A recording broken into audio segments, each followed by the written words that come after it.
We already saw reveals for Magnolia and Seraph Snow, but this week really kicked off the new set reveals, as now we got cards for every single nation, and set 3 is looking mighty spicy.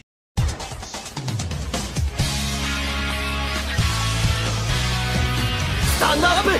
Vanguard! Hey Cardfighters, welcome back to another Cardfight update, and today we're gonna do once again the weekly roundup where we take a look at all the card of the day reveals. However, in this particular episode, we're only going to take a look at the reveals from Wednesday, Thursday and Friday, because Monday and Tuesday were all the last cards for Lyrical Monasterio, and I'm not really gonna cover them in a video because I'm probably gonna do a separate set review somewhere in about a week or two once we're done with all the clan selection stuff and all the backlog of deck profiles that I still need to do. So once that's covered, we're probably gonna dive into Lyrical Monasterio. But today we're going to take a look at set 3 because that's probably where now the main attention is going to be for most players. So without any further ado, let's just take a look at these new cards, because we got 2 new cards for Cater Sanctuary, 2 new cards for Dragon Empire, and 2 new cards for Dark States. And surprisingly enough, I think the card that we got for Overdress and the card that we got for Hexaorb Sorceress are going to be the big ones today. And that also brings us to the first card that we're going to talk about today, because we're going to start off with a bang, as we're going to take a look at the new cards for Cater Sanctuary, and we start off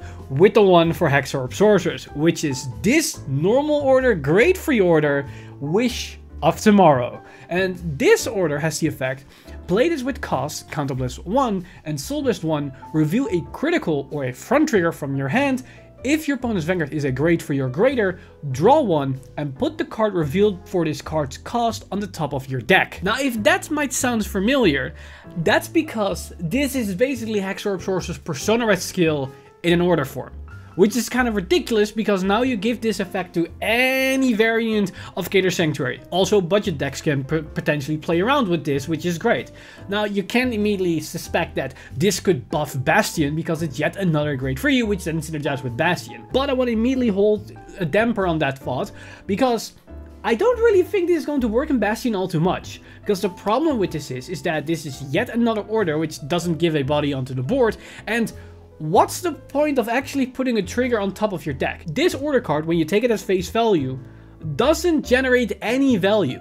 You draw a card and put a card from your hand on top of your deck, which is a trigger, which is great, but it doesn't really do anything besides that. So you pay a counterblast and a soul blast for that, which isn't that ideal. And as seen as that Bastion wants to drive check grade 3s, and this can effectively hurt you, because if the other card that was on the top of your deck actually was a grade 1 perfect guard or maybe another trigger, then you're not going to multi-deck that turn and you just wasted yourself out of that potential, which can actually hurt you in that scenario. So where I think this is going to actually matter is a deck that can actually benefit from drive checking triggers, which 100% is going to be Hexaorb Sorceress.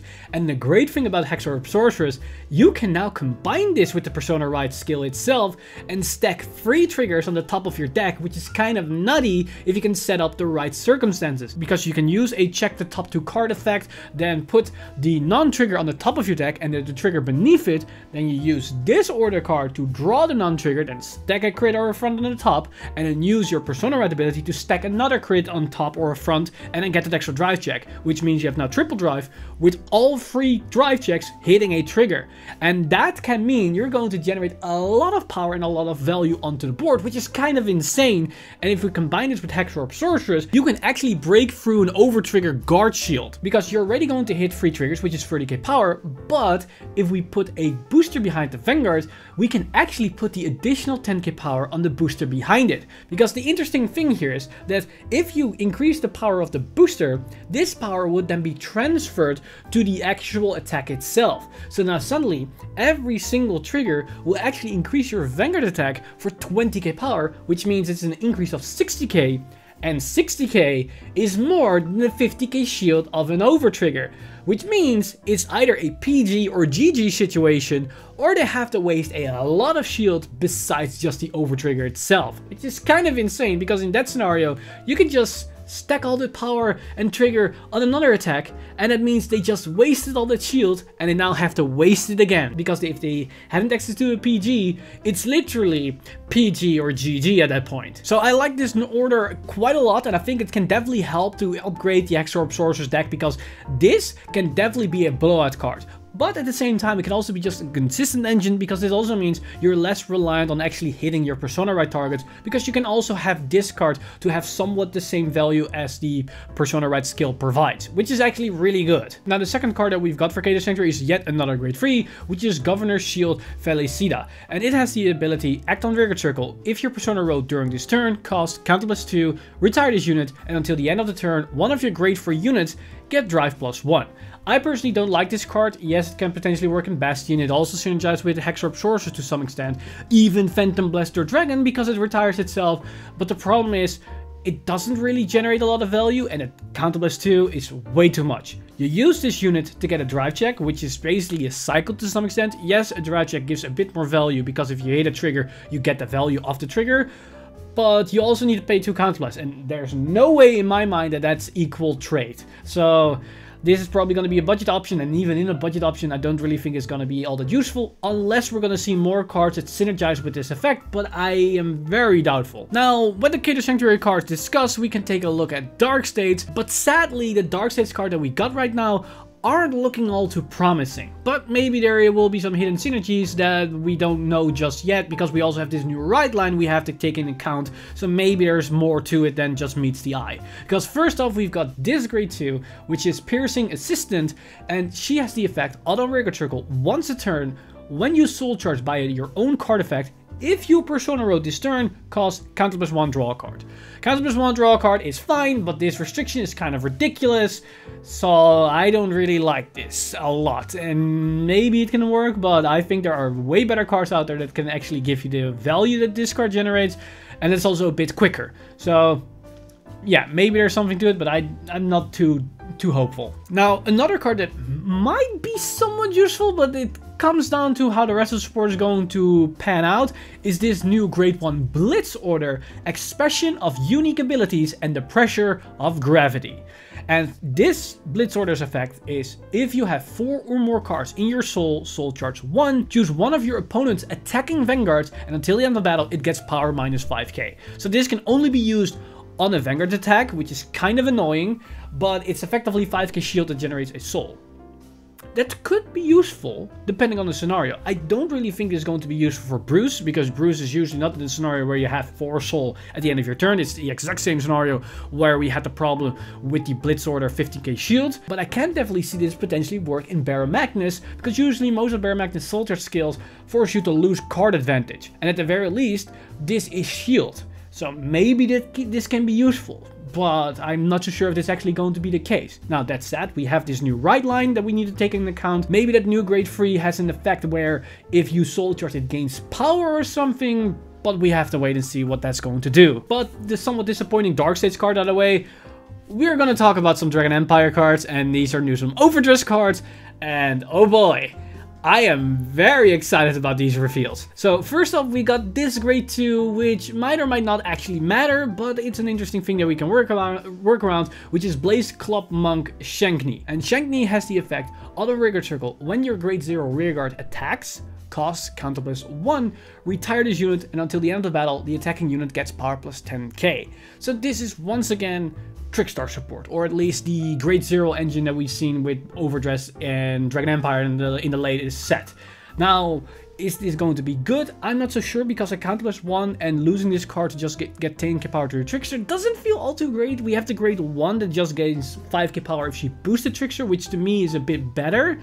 But maybe this can work, because the interesting thing about this is that you can place this in the back row and it doesn't really matter, because it doesn't have to attack itself. It triggers once your Trickster attacks. So if Counterblast becomes less of an issue and we do not mind losing our rearguards, then maybe this can work to make our Trickstar attacks actually become beefy numbers that then are going to be followed up into an Erger that's also going to be a beefy number itself. Talking about Erger, now we get to an interesting grade 2 that I actually adore a lot, because it opens up some consistency plays that I never really thought was an option on the table, but right now that is a thing, because we got this grade 2 Blaze Maiden Teresa, and Teresa has the effect Auto Rigor Circle. When it attack hits, cost counter +1, choose a card with the Overdress ability from your drop zone and add it to your hand.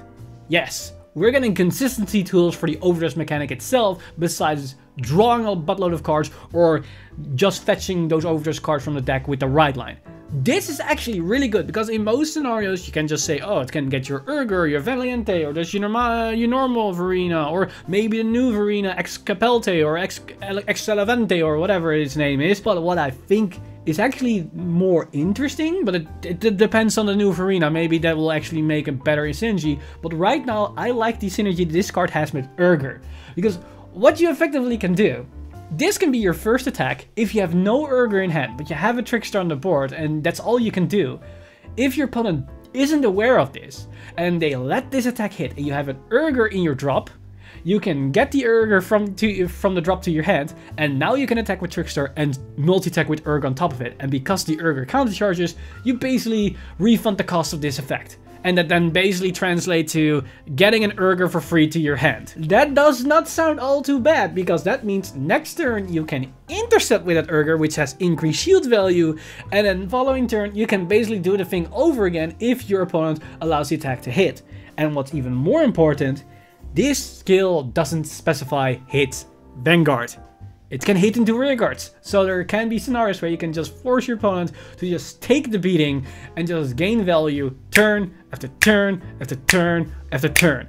And I like that. So overall, the support this week is kind of mixed, because some of the cards for set 1 that we've seen so far is actually really interesting. Both double Rs for Stoichea as well as Renke that we saw during the livestream reveals are actually really interesting. But now we also have this new normal order, which is actually kind of insane for Hexaorb Sorcerers, and this new support for Overdress and this Trickster engine looks very interesting. And at the very least, these two new grade 2s can make a budget build for Overdress actually more explosive and more interesting. These cards might not make it to the actual full power build, but for a budget stance, these new commons and rares look actually really damn spicy. And I like the fact that Bushiroad is actually putting this emphasis on these budget cards for players to actually play around with, because at the end of the V, we got these budget archetypes, which were very clearly designed to be low rarity so players can make something work, but at the same time, they still needed some double Rs or triple Rs to actually make it matter. In this case, we see more of these cards with just commons and rares that have a cohesive strategy, maybe not on the surface that you can see that because they all have the same name or something, but there is actually something there, which I really like. So I'm very curious and very hopeful for what set 3 is going to bring to the table, because we're just starting with the reveals, and right now these cards are actually looking really damn interesting. So overall, I'm very curious of what you guys think of these new cards. So let me know in the comments down below what you guys think of these new cards for Chaos Sanctuary, Dragon Empire, as well as Dark States. Maybe Dark States was kind of a bit underwhelming, but let's be honest, the Chaos Sanctuary normal order is kind of spicy, and I'm not only talking about the skill, also the artwork on that card is a 10 out of 10. It looks sublime. But again, let me know in the comments down below what you guys think of these new cards. As always, this video has been brought to you by lovely patrons over at patreon.com/FranklInsider. You guys are amazing. If you want to support the channel or everything that's happening on the channel, you can simply go to patreon.com/FranklInsider and become a patron today. But with that said, I've been Mr. Time Leap, and I see you guys in the next one!